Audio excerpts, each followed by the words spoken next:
Hello Scorpio and welcome to the Green Women Tarot. This is your reading for the next 2 weeks, which is from the 21st of June to the 5th of July 2021. And it's general reading just to see what sort of energies are around you at this time, to see what's on the cards for you.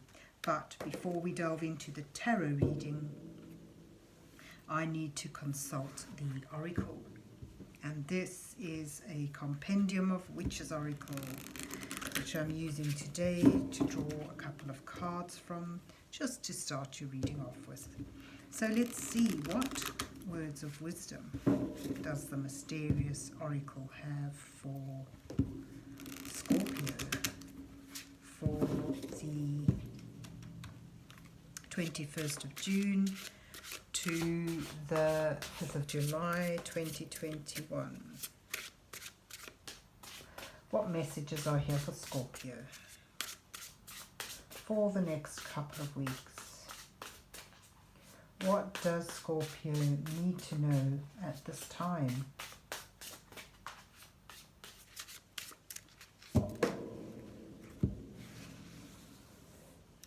So let's take that card and that card, and let's see what you get. Ooh, autumn and the listener. That's lovely.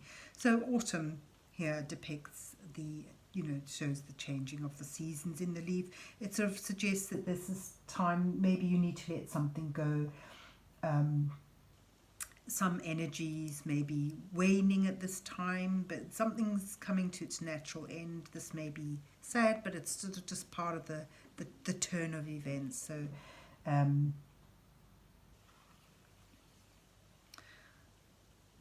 the nostalgic feeling you get when things are moving on, when something is drawing to its natural end, its time is coming to an end.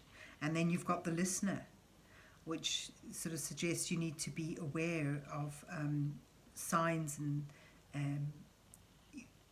not only signs and synchronicities around you, but listen carefully with intent to people. Reading between the lines, making sure you're actively listening rather than just hearing what's said. And I always see here the writing on the wall. So this, oh gosh, yeah, the writing's on the wall, something's coming to an end. You should see it, you should hear it. Listen and be aware, because things are changing. Maybe you've been closed to how others are feeling, and maybe missing signs of their intent, but it seems it's time for you to prick up your ears and listen carefully. Something is about to come to a close. But let's see where the rest of the reading takes us. So let's see what's on the cards for Scorpio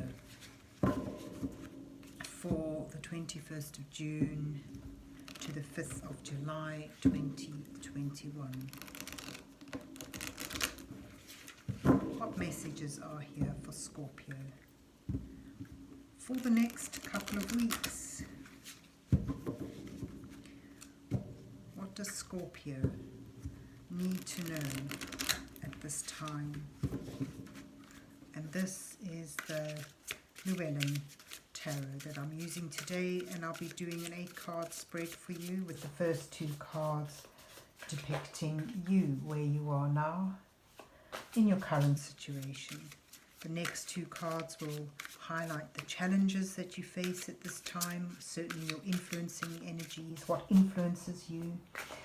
The next 2 cards will offer you some guidance from divine energies as you move towards the final 2 cards, which may reveal your possible outcome, but certainly show the potentials arising and the energies you're moving towards. So let's see what you get. Right, King of Swords and Knight of Wands. Instantly I sort of think of a clash of energies, but anyway, the 5 of Swords and the 3 of Pentacles are your challenges, and then you have the Page of Swords and the Six of Cups in your guidance, and then you've got the Nine of Swords and the Queen of Swords there at the end of the deck. And there you've got the King of Pentacles at the bottom of the deck. The King of Pentacles is a lovely energy to have in this spread, because this is about having manifested through hard work and diligence and good business acumen, having manifested a comfortable and stable position for yourself, and being ready and able to enjoy that. But you begin here with the King of Swords. This is about I just get a sense with the Knight of Wands, his energy is wanting to sort of like drive forward towards something without any forethought or planning, because he's passionate about it.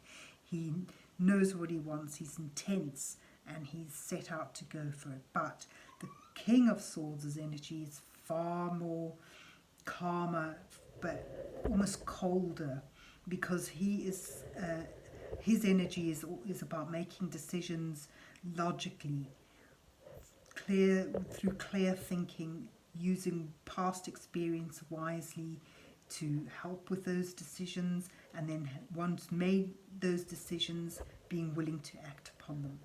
And it's sort of, this is a card of discipline, of restraint, and yet this is a card of a wild abandon. So I get a sense of almost like opposing energies. You want to go one way, or you know you should do one thing, but you've got a passion inside you. You want to move towards something else. So this creates a sense of unfairness that you've got in your challenge. So the Three of Pentacles is about building up something. So the challenge I see is a disruption of energies, opposing energies, where one is dominating over the other in an unfair way, is hindering the ability to build up something, to master something, to manifest it, to master it, to get it right, to bring it into fruition. So what guidance do we have? You have the Page of Swords. Now this, another, you've got quite a lot of swords in your spread. So the Page of Swords is about finding your own voice, your independence. But it's also, to me, in the spread, I think it's about, there's a need for communication. You need to seek to communicate between these two energies, whether this is two camps, two people, two ideas or concepts that you're trying to align within yourself. There needs to be a communication. You need to speak or communicate with honesty, with integrity, but beware of being abrasive, which the Page of Swords can sometimes be because of his immaturity. In order to be able to communicate effectively, logically, and clearly, but fairly, and without being abrasive, you need to tap into this sense of nostalgia. This is about finding a connection to the past, where things were peaceable, where things were harmonious, when life was simpler and easy. I get a sense here, sort of saying you need to, in order to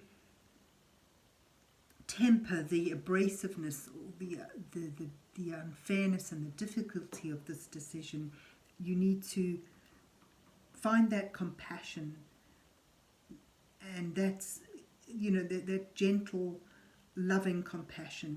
And you do that by connecting with how things were in the past, how things were when it was simpler, when it was kinder, when it was gentler. It's also about giving and receiving. The sixes are all about gifts, giving and receiving, and it sort of maybe suggests you may need to be generous on an emotional level, as I was saying, having that compassion, because you're moving towards a time where you may feel regret and guilt at how you've handled this situation. And, you know, it may be really difficult for you. Sort of the Nine of Swords show, this is a card of someone who bears the weight of the world on their shoulders. I get a sense today when looking at the spread and at the card, I get a sense it's indicating what happens here may come back to you in the sense of you regretting or feeling guilt at how abrasive you were. So that's why you get this guidance card to be wary of that, so that you minimize or mitigate this this guilt that may come up later. And rather than feel just miserable about it, you'll be able to see in a logical and clear way how you needed to make the decision you had to make. And then, you know, the Queen of Swords, this is someone who has suffered loss, but through that difficulty, she's gained knowledge and wisdom. And, you know, she's able to now make a clear and fair decision, even though it may well be a decision of the head, not of the heart. So it's you know, so again, it's acting logically, acting with your intellect rather than your desires and your emotions. So something is changing, something needs letting go, and you need to be maybe use your compassion, but also listen intently when you communicate with others regarding this letting go, this change, this difficulty you're facing. The path through it to alleviate any stress later is to open up clear communications and be not only willing to speak, have your say, but be willing to listen with intent in a compassionate and giving manner in order to minimize any sense of despair and regret later. And through this ending, through this change of interaction, I get a sense for many of you this is a relationship spread where someone is trying to break free from a parental figure or someone who has controlled or not in a mean way, but yeah, someone who has had control over them or who has disciplined them, kept them on the straight and narrow. They're wanting to break free. They're feeling it's unfair. They're feeling that this decision making or this control is holding them back from achieving their aim. And now, you know, perhaps someone needs to let someone go, and this is done through communication, listening, compassion, and allowing them to move on, because there's the potential here for them, or whether it's, you know, whichever side of the fence you're on, there's a potential for building up that security, that stability, for being successful on a material, on a practical level. And it leads you through, you know, having, sure, you may have experienced a difficult time in letting go, maybe in this communication. It might be very difficult for you, but you come out of it wiser for the trouble, and with a sense of security, with a sense of stability, and having built up that which you feel you've been hindered in being able to build up. So there you have it, Scorpio. I hope you enjoyed your reading and that it resonates with you. And if so, please remember to hit the like, share and subscribe buttons, and then enjoy the next 2 weeks. Have a good 2 weeks, and God bless you till we meet again.